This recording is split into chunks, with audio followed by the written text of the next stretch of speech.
Hello, welcome to our channel locking concept. आज के इस वीडियो में हम कुछ क्वेश्चंस देखने वाले हैं जो कि basic proportionality theorem, angle bisector theorem और प्रॉपर्टी ऑफ थ्री लाइन के ऊपर बेस्ड है। अगर आपको वो प्रॉपर्टीज, वो थ्योरम्स अगर समझ नहीं आए तो ये क्वेश्चंस भी आपसे नहीं होने वाले। आपको समझने के लिए वो थ्योरम्स को समझना जरूरी है, वो प्रॉपर्टी को समझना जरूरी है। अब यहाँ पर हम डायरेक्ट फिगर देख के, वो थ्योरम का रेफरेंस देख के क्वेश्चन को सॉल्व करने वाले हैं। तो देखेंगे पहला question. Given below are some triangles and length of line segments. Identify in which figure ray PM is the bisector. तीन ट्रायंगल आपके सामने दिए वाले हैं, तीनों ट्रायंगल के सेगमेंट के वैल्यूज भी हैं। देखो तीनों में भी PM एक बाइसेक्टर है, यहाँ भी PM है, यहाँ भी PM है और यहाँ भी PM है, तीनों भी बाइसेक्टर है। आपको बताना है रे PM, फिर से देखिए, सिंपल सा क्वेश्चन है आपके सामने। तीन ट्रायंगल दिए वाले हैं और तीनों ट्रायंगल में उनके सेगमेंट्स की मेजर भी दिए वाले हैं आपको। यहाँ 7 है, ये 3 है, ये 7 है, 10 है एंड ऑल, आपको मेजर्स दिए वाले हैं। आपको बताना क्या है, तीनों में भी एक PM सेगमेंट है। देखो ये PM रे है, PM, ये PM, ये PM, ये PM क्या है, एंगल बाइसेक्टर है या नहीं आइडेंटिफाई करना है। तीनों में भी अगर है तो कौन से ट्रायंगल में वो एंगल बाइसेक्टर है। अब जैसा ही एंगल बाइसेक्टर का नाम आया तो आपको उसकी प्रॉपर्टी याद आ जानी चाहिए। प्रॉपर्टी क्या बोलती थी उसकी, अगर आपको याद है तो एक ट्रायंगल था जिसमें हम क्या कर रहे थे, एक एंगल बाइसेक्टर ड्रॉ कर रहे थे। सपोज मान लो ये ABC है और ये D है, तो वो प्रॉपर्टी क्या बोल रही थी, ये जो एंगल बाइसेक्टर है अपोजिट साइड को इक्वल पार्ट में डिवाइड कर रहा था। अपोजिट साइड को एक रेशियो में एक अपोजिट साइड को एक रेशियो में डिवाइड कर रहा था। जैसे कि यहाँ पर BD अपॉन DC, देखो ये BC एक लाइन थी, लाइन सेगमेंट आ गई, वो एंगल बाइसेक्टर आ गया जिसने BC साइड को BD अपॉन DC में डिवाइड कर दिया। ये किसके बराबर होता था, ये बराबर होता था area of remaining side, triangle के रिमेनिंग साइड के एरिया के बराबर। रिमेनिंग साइड कौन से है, दो साइड है, एक AB बच गई और AC बच गई।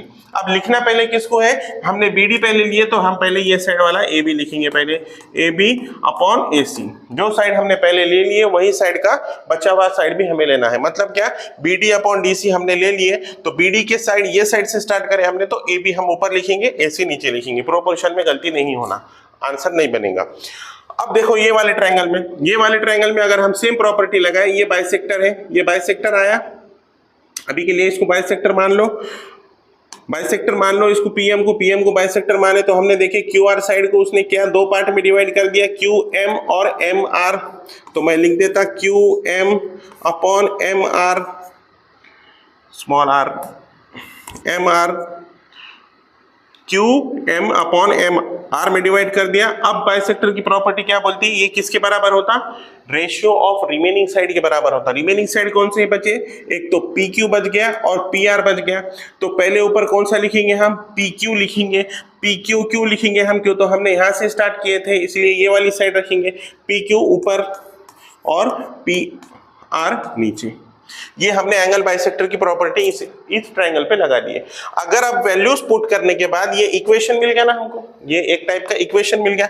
अब ये जो वैल्यूज दिए वाले हैं उसने, ये पुट करने के बाद अगर ये सेटिस्फाई हो जाता है, अगर सेटिस्फाई हो जाता है तब हम बोलेंगे कि ये जो PM है वो बाइसेक्टर ऑफ अ ट्रायंगल है। अगर नहीं होता तो नहीं है। वैल्यूज पुट करो, QM की वैल्यू 3.5, MR की वैल्यू 1.5, PQ की वैल्यू 7, PR की वैल्यू 3, दोनों को भी अगर हम डिवाइड करें तो 2.5 समथिंग कुछ मिलने वाला है आपको। इसलिए हम बता सकते हैं कि ये जो ट्रायंगल ने इक्वेशन को सेटिस्फाई कर लिया। अब इक्वेशन सेटिस्फाई हो गया मतलब yes, PM is the bisector है। वैसे ही यहाँ चेक करना है, यहाँ चेक करना है। पहले यहाँ एंगल बाइसेक्टर की प्रॉपर्टी कैसे लगेंगे आप, बराबर PM को मान लो अभी एंगल बाइसेक्टर है तो PM ने क्या कर दिया, RQ को दो पार्ट में डिवाइड कर दिया, एक RM और दूसरा MQ। तो ले लो रेशियो RM अपॉन MQ ले लिए। अब बचे हुए दो ट्रायंगल के साइड कौन से हो गए, RP एक है और PQ एक है। पहले कौन सा लेंगे हम, RP लेंगे, RPQ पहले लेंगे हम, क्यों तो हमने पहले RM लिए थे इसलिए RP लेंगे हम। ये साइड का हमने पहले लिए थे ये साइड, इसलिए ये साइड की साइड भी पहले लेंगे हम, RP upon RQ। Values put करो, यस या नो देख लो। इसमें अगर एंगल बाइसेक्टर हमने लगा दिए थे ना, ये मान लो इसको एंगल बाइसेक्टर है, उसने QR को दो पार्ट में डिवाइड कर लिया, QM और MR। तो ले लियो ratio QM upon M R ratio ले लिए, Q M upon M R. अब ये साइड से हमने यहां से स्टार्ट करें तो बचे हुए साइड इक्वल टू बचे हुए दो साइड के बराबर होता है। बचे हुए दो साइड कौन सी है, पी क्यू है और पी आर है, तो हम पहले क्या ले लेंगे ऊपर पी क्यू और बाद में पी आर। तीनों में भी हमने एंगल बाइसेक्टर प्रॉपर्टी लगा दिए, वैल्यूज पुट करना है। अगर सेटिस्फाई हो जाता है ये इक्वेशन तो ये प्रॉपर ये एंगल बाइसेक्टर है, ये सेटिस्फाई हो जाता है इक्वेशन तो पीएम एंगल बाइसेक्टर है ये ट्रायंगल का। बस सिंपल से आपको वैल्यूज पुट करना है, यस या नो लिखना है, बात खत्म। आ जाओ नेक्स्ट क्वेश्चन। अब देखो नेक्स्ट क्वेश्चन क्या बता रहा है आपको, दो ट्रायंगल है, in triangle P Q R, चलो पी क्यू आर ट्रायंगल है, पीएम की वैल्यू 15 है, पीएम ये वाला 15 ठीक है, पी क्यू की वैल्यू 25 है, पी क्यू अच्छा पूरा 25 है, पी क्यू यहां से यहां तक, एन आर की वैल्यू सॉरी पी आर की वैल्यू 20 है, पी आर ये वाला पूरा 20 है यहां से यहां तक, एन आर की वैल्यू 8 है, ये 8 है सिर्फ यहां से यहां तक एन आर 8 है। State whether line N M is parallel to side R Q, N M R Q को पैरेलल है या नहीं है बताना है। अब ध्यान से देखो, अगर पी एम 15 है और पूरा पी क्यू 25 है तो 25 में से 15 अगर चले गए तो ये 10 बचेगा क्या, तो एम क्यू 10 मिल गया हमको। अब मान लो पी आर 20 है और आर एन आर 8 है तो 20 में से 8 गया तो ये 12 बचेगा क्या, हाँ तो हमको क्या मिल गया, हमको मिल गई पी एन की वैल्यू 12, हमारे पास एन आर की वैल्यू ऑलरेडी थी कितनी थी 8, हमारे पास पी एम की वैल्यू कितनी थी 15 और हमको एम क्यू की वैल्यू कितनी मिल गई 10, वैल्यूज हमको मिल गए। अब बताना क्या है हमको, एन एम पैरेलल है आर क्यू को, ये हमको बताना है। पैरेलल जब भी आपके सामने वर्ड आ गया तो आपको सिमिलरिटी में जब भी आपको पैरेलल वर्ड आपके सामने आ गया तो आपको बीपीटी याद आना चाहिए, basic proportionality theorem. Basic proportionality theorem का क्या कहना था, उसका कहना यह था अगर कोई ट्रायंगल है और कोई लाइन जैसे कि यहां पर एन एम, यहां पर मान लो एन एम पैरेलल है, कोई लाइन अगर उसके ट्रायंगल की एक साइड को पैरेलल है, अगर ऐसी कंडीशन है तो वो लाइन ट्रायंगल को क्या में डिवाइड करती, इक्वल रेशियो में डिवाइड करती। इसका क्या मतलब, P N upon N R और P M upon M Q. अगर ये कंडीशन, अगर मैं इसके ऊपर बीपीटी लगा दिया, P N upon N R is equals to P M upon M Q, अगर ये कंडीशन ये ट्रायंगल ने सेटिस्फाई कर दिया, इसका मतलब क्या होगा कि एन एम उसका एन एम आर क्यू के पैरेलल है। ऐसा क्यों हो जाएगा, क्यों तो ये कंडीशन कब आती, जब अगर लाइन पैरेलल है तभी हम ये कंडीशन लिख सकते हैं और ये कंडीशन सेटिस्फाई हो जाती। मतलब ये कंडीशन अगर सेटिस्फाई हो रही तो हम बोल सकते हैं N M is parallel to R Q, लेकिन हम उसे क्या बोलेंगे, कॉन्वर्स ऑफ बीपीटी बोलेंगे, उसका उल्टा। अगर पैरेलल है तो ये होगा और अगर ये है तो पैरेलल होगा। कॉन्वर्स कैसा है देखो, अगर ये पैरेलल है इसके तो ये होगा, और अगर कॉन्वर्स देखे तो हमने और ये है तो ये पैरेलल होगा, सिंपल उसका उल्टा देखना है। अब इसमें वैल्यूज पुट करो, पी एन की वैल्यू 12, एन आर की वैल्यू कितनी है 8 है, पी एम की वैल्यू फिर से 15, एम क्यू की वैल्यू 10। अगर इसको हम सिंप्लीफाई करें क्या करेंगे, 4 सपोज 4 to the 8, 4 3 the 12, 3/2 हो गया, 5 to the 10, 5 3 the 15, क्या आ रही 3/2 is equals to 3/2। Equation satisfy हो गया, ये इक्वेशन सेटिस्फाई हो गया तो हम क्या बोल सकते हैं, ये इक्वेशन सेटिस्फाई अगर हो गया तो हम ये बोल सकते हैं कि एन एम इसके पैरेलल है। ध्यान से सुनो, अगर ये लाइन इसके पैरेलल है तो ये कंडीशन आती, और अगर ये कंडीशन सही है तो ये लाइन इसके पैरेलल है, तो हम बोल सकते देयरफॉर बाय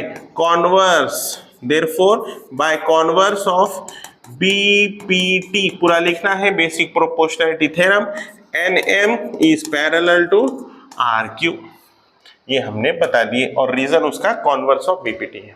एकदम सिंपल सा क्वेश्चन है, आपको क्वेश्चन बहुत इजीली सॉल्व हो जाएंगे अगर आप प्रॉपर्टी और थ्योरम को समझते हैं तो।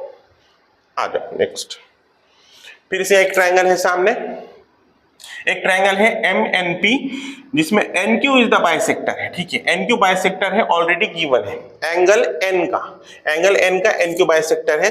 अब एम एन की वैल्यू है आपके पास 5, पी एन की वैल्यू है 7, एम क्यू की वैल्यू है 2.5, क्यू पी की वैल्यू निकालना है, सिंपल सा क्यू पी की वैल्यू निकालना है। अब एंगल बाइसेक्टर दिख रहा, ट्रायंगल दिख रहा, तो प्रॉपर्टी लगा दो। एंगल बाइसेक्टर की प्रॉपर्टी क्या बोलती है आपको, फिर से देखो, एंगल बाइसेक्टर की प्रॉपर्टी ऐसी है, जहां से बाइसेक्टर आ गया अपोजिट साइड को उसने क्या कर दिया, दो रेशियो में डिवाइड कर दिया, M Q upon Q P. तो वो रेशियो पहले लिख दो, M Q upon Q P, ratio लिख दिए। अब ट्रायंगल के दो साइड बचे ना, कौन से बचे, एक तो एन एम बच गया और एन पी बच गया। कौन से दो साइड बचे, एक एन एम बच गया और एन पी बच गया। तो बाइसेक्टर की प्रॉपर्टी क्या बोलती, बचे हुए दो साइड, ये रेशियो जो है वो बचे हुए दो साइड के बराबर रहता, उन दो बचे हुए दो साइड के रेशियो के बराबर रहता। अब दोनों का रेशियो हम क्या करेंगे, हमने यहां से स्टार्ट कर दिए, M Q upon Q P, ये साइड से स्टार्ट करें तो पहले हम एन एम ले लेंगे is equals to N M, और बची हुई साइड कौन सी है, अपॉन एन पी। इसका रीजन लिख दो सीधा सीधा, by property of angle bisector. Angle bisector की प्रॉपर्टी से हम बता सकते हैं कि ये रिलेशन हम इस पे लगा दिए। अब इस पे ये लगाने के बाद वैल्यूज पुट करो सिंपली। एम क्यू की वैल्यू कितनी है, 2.5 है। क्यू पी की वैल्यू कितनी है, निकालनी है, वैसे ही रहने दो। एन एम की वैल्यू कितनी है, 5 है, और एन पी की वैल्यू कितनी है, 7 है। ठीक है, अब यहां देखो, ये जब भी ऐसी कंडीशन आ गई तो सीधा क्रॉस मल्टीप्लीकेशन करना है आपको, और कुछ नहीं। 7 into 2.5 is equals to 5 into QP, 5 into QP. तो क्यूपी की वैल्यू कितनी आ जाएंगी, 7 इंटू 2.5 अपॉन 5। जो भी आपकी वैल्यू आ रही वही उसका आंसर है। सॉल्यूशन आप इजीली उसकी कैलकुलेशन करके निकाल सकते हैं। ये सिंपल से कैलकुलेशन है, सिंपल मेथड है, सिर्फ आपको बीपीटी थ्योरम लगाने आने चाहिए। कैलकुलेशंस तो आप आ जाती है, आपको कोई प्रॉब्लम नहीं है। अब आगे देखो, यहां पर देखो, measure of some angles in the figure are given. ठीक है, एक ट्रायंगल है एबीसी, एंगल पी 60 दे दिया, एंगल बी भी 60 दे दिया। आपको क्या प्रूव करना है, बहुत अच्छी चीज प्रूव करना है। क्या प्रूव करना है, A P upon P B is equals to A Q upon Q C, ये हमको प्रूव करना है। अब अगर मैं ये रेशियो को ध्यान से देखो तो क्या बता रहा हूं, A P upon P B is equals to A Q upon Q C, ये प्रूव करना है। ये रेशियो देखते ही आपको किसकी याद आनी चाहिए, पीपीटी की याद आनी चाहिए। अगर बीपीटी की याद आ गई आपको तो उसमें एक कंडीशन उसकी याद आनी चाहिए आपको कि पी क्यू यहां पर बीसी से पैरेलल होना, पी क्यू बीसी से पैरेलल होना। ठीक है, अब बी क्यू बीसी से पैरेलल हम कैसे बताएंगे, यहां पे देखो, angle A P Q, angle A P Q को ध्यान से देखो कितना है, 60 डिग्री है ए पी क्यू। और एंगल ए बी सी को भी देखो, या फिर एंगल पी बी सी को देखो, एंगल पी बी सी ये भी तो 60 डिग्री है। Angle A P Q is congruent to angle P B C, दोनों कॉन्ग्रुएंट हो गए। अब अगर दोनों कॉन्ग्रुएंट है, लेकिन दोनों भी कैसे पोजीशन पे, लेकिन दोनों कहेंगे कौन सी पोजीशन पे, करस्पॉन्डिंग एंगल से, करस्पॉन्डिंग एंगल है। तो करस्पॉन्डिंग एंगल अगर कॉन्ग्रुएंट है तो करस्पॉन्डिंग एंगल, एक टेस्ट हमने 9th क्लास में पढ़े थे, करस्पॉन्डिंग एंगल टेस्ट से हम बोल सकते हैं कि P Q is parallel to B C, therefore by corresponding angle test, by corresponding angle test से हम बता सकते हैं PQ is parallel to BC, PQ parallel है BC को।